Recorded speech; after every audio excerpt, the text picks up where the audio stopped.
topic this time is about harmony.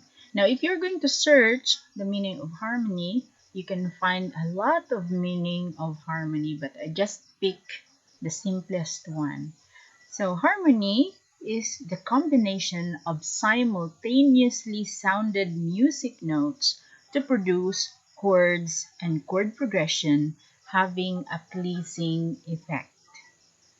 No? So, take note, simultaneously means dungan, no? Gidungan og pa-sound nga mga notes para makaproduce og chords og mga chord progression nga pleasing effects. So, meaning to say, lami paminawon. No? So, meaning to say, kung lami siya paminawon, most probably, dili siya yabag paminawon, di ba? So, if makadungog ka og medyo nayabag, no, nga kanang example, ang gitara, wala na tono, or tawon, ni kanta, wa ni tunong sa nota, sa ihang background music nga supposedly kantahan niya, di ba, murag ka og, lahi og epekto sa imuha, no? It's not pleasing anymore. So, para sa ato ang klase for the purpose of playing ukulele, guitar, and keyboard, I would focus on the harmony produced by chords. No? Kaning chords. So today, we are going to find out where these chords come from.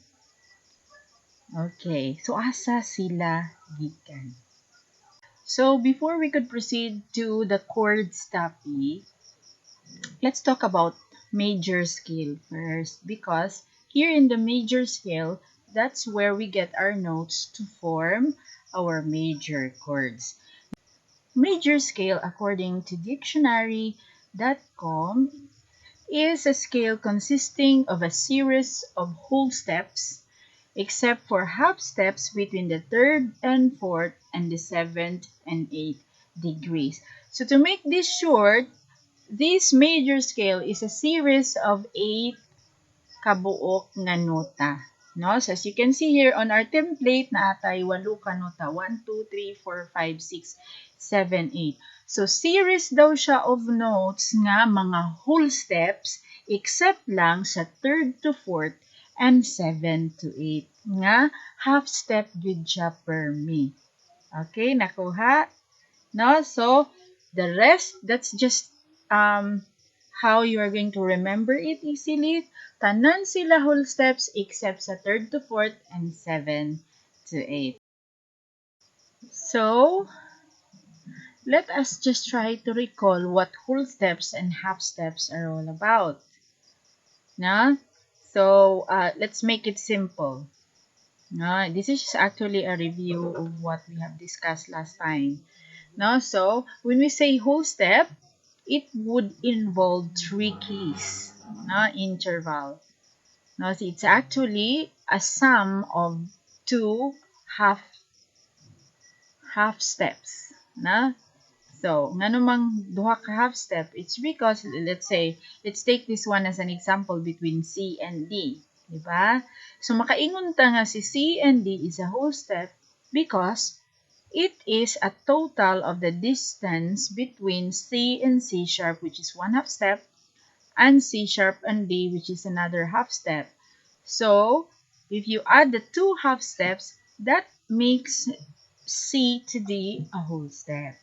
No? So, para masayon gid siya ma-remember, I'd like you to think of a sandwich.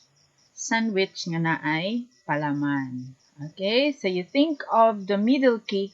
Pagtanaw nimo sa sitwasyon na ay nagpatunga in between the interval of two keys, na ay nagpatunga sa ila, for sure, that's a whole step. Okay? Otherwise, if it's just the 2 of them with nothing in between them, so you think of a sandwich without a palaman, then that's for sure is a half step. Na? So, mao lang na siya. No? So, at least naklaro na siya na kanang na-review na nato, no? Pag tanaw ta, you just imagine sandwich with palaman pag it is a whole step, and if it is a half step, sandwich nga walay palaman. Let us take key of C as an example. Now, so we could say that it is in key of C because it starts with the letter itself. No? So, muna siya. Kung magisguta o unsa na siya nga key, it should start with that letter and end with that letter. So, ato siyang butangan diri og C sa ato ang number 1. And we would also put C there on our number 8. No? Because we are in the key of C. So, it should start with the same letter C and end with that C also. Okay, now according to our pattern, no, nga atong template ko no, hay, number 1 to 2 and 2 to 3 are whole steps. So I'd like you to take a look at our diagram here of the keyboard, no? So kay whole step man ang 1 to 2. So, what is a whole step away from C? That is D, right? So, another whole step away from D is E. Okay. Now, when we are at third to fourth, it should be half step. So, take a look now at your third to fourth. So, this is actually half step on the key of C. Now, C, E, and F is just actually a half step. So, there you go. You just put E and F. And then, on our 4th to 5th, it should be whole step. So, our 4th to 5th is F and G. And it's perfect, no? Kasi it's just whole step. A whole step away from G is A. And then another whole step is B. And here, because it's already on our 7 to 8, we are just going to have a half step here with the B and C. So, nakuha ninyo. That's why si C major is just so perfectly fitting here with nothing to worry. No, wa kay sharps of flat. So, that is also the reason why sa C major, kuan gid kay siya, sayon ra gid kay siya, no? Kay wala kay hunahunahon nga mga sharp. And then, very neutral ra pud kaayo ang iyahang pitch range because dili kay siya taas, dili pud kaayo siya ubos because it's just in the middle of our middle range siya sa imuhang piano. Okay. So, sige, basig una-una ninyo sulagma lang siya, sulagma kay nana. Now, ngano man nga we need to look at this scale. Diba earlier I explained that we need to discuss about the scale because this is where we are going to get the notes which forms our chord triads, no? Yung tag-triad, there are only 3 notes involved. So, to make this short, sa tanan nga scale nato, no, kung if we are in the major scale and what we are after of are the chords, no? So the major root chord, no? The major triad of the root chord. May tag root because ang pinakauna niya nga nota is C. No? So, inani ang formula. To get the chord of any major chord is you just simply get the letter names of the first, the third, and the fifth note. Ano ra? 1, 3, 5. Yes? It's just 1, 3, 5. So, out of this, we would come up with the root chord triad, now spelled as C, E, G. So if we're going to play it on the keyboard, C, E, G, that is your C major chord. Okay, gets? So that's how the chords are formed. No, they come from our scale. So, kung sayop ang imong scale, sayop ang imong chord. So, it's important to know the structure and to know the correct letter names of the chords from the scale. Okay? So, kung sayop ang imong scale nga gibuhat, masayop pod ang imong chords. Okay, so that's just for the C major. Now, let's move on to the next key, which has 1 sharp. Now, so the next key which has 1 sharp is G major. So, let us now write G here, and then I'd like you to observe carefully and to remember how we did it with the C major. Okay, so this is G now. Now, so a whole step away from G is A.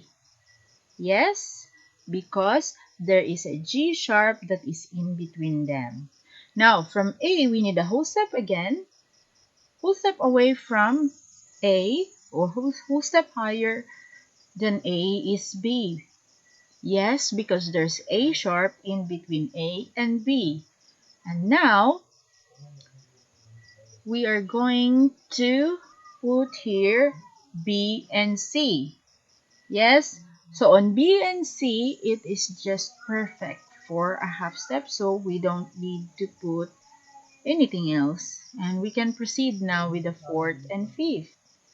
Yes, so fourth and fifth is a whole step, of which a whole step higher than C is D because there are whole step because there is a C sharp in between them. Yes? And now we are here on the D and E, which is also a whole step because there's D sharp in between them. Now we're here on E. And since we are still needed, and since it is still again, and since it is still needed to be whole step, now if you try to look at E and F, they are not whole step. Huh? So it is just a half step. So to make it a whole step, you need to move farther by another half step to make the distance whole step.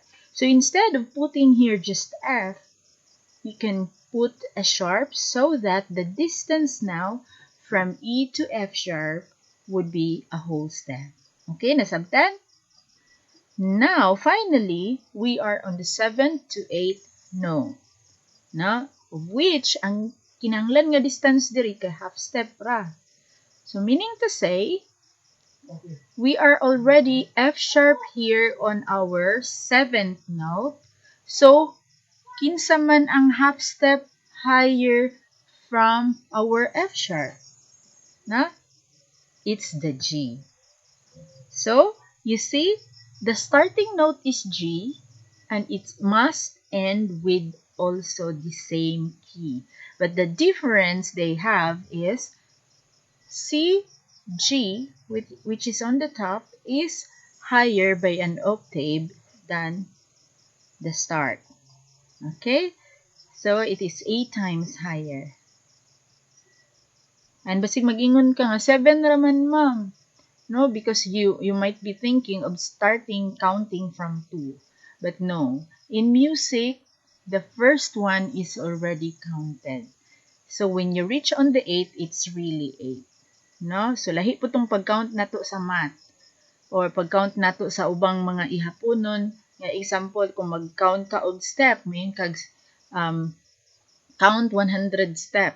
So ang imong step 1 is when you step your foot away from your body. That's your step 1. No, in music, where you stood is already 1.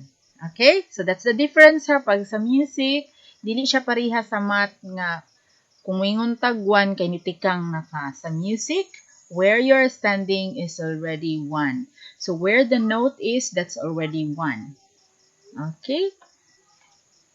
So, kay G major man ta, and then I told you earlier, there is a 1 sharp, which is on the F sharp. Now, the chords, following our formula how to get the chords, 1, 3, 5 is G, B, and D. And if you're going to play it on the piano, on the keyboard, on the guitar, on the ukulele, those are the same notes that you harmonize together, the G, B, and D. Okay, so now let's go to our third key, which here we are going to have 2 sharps. You see the transition from C, we don't have any sharp. Then when we move to our G major, we have one sharp, which is the F sharp. And now, when we are on our D, we're going to have two sharps. Okay, now, so let's write here on the first number, letter D.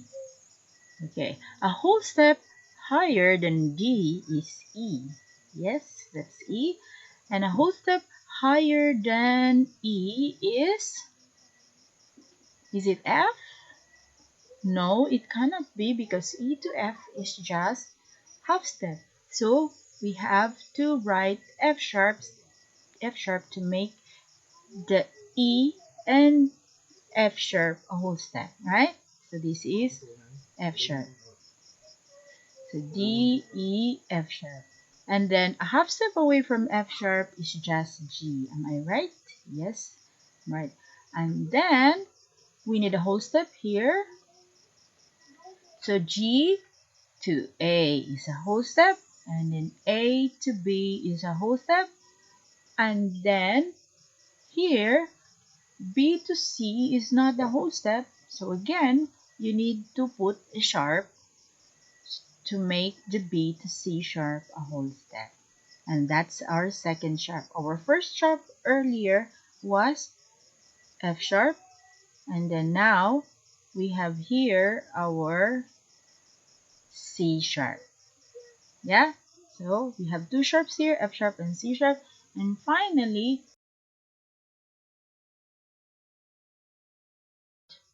our last key, our last note should just be half step.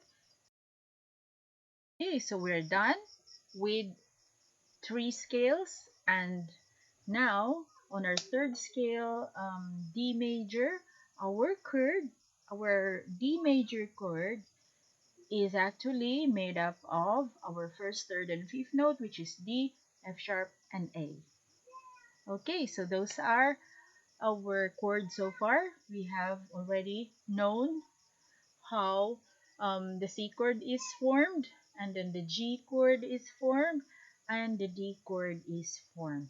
Now for your activity, you are going to do your A major, E major, and B major, following the same steps like what we do now, that you're just going to look at and observe whole step and half step to come up with that, and then you need to form the chords. Okay, the chords for your assigned scale. Let's see what you can come up with.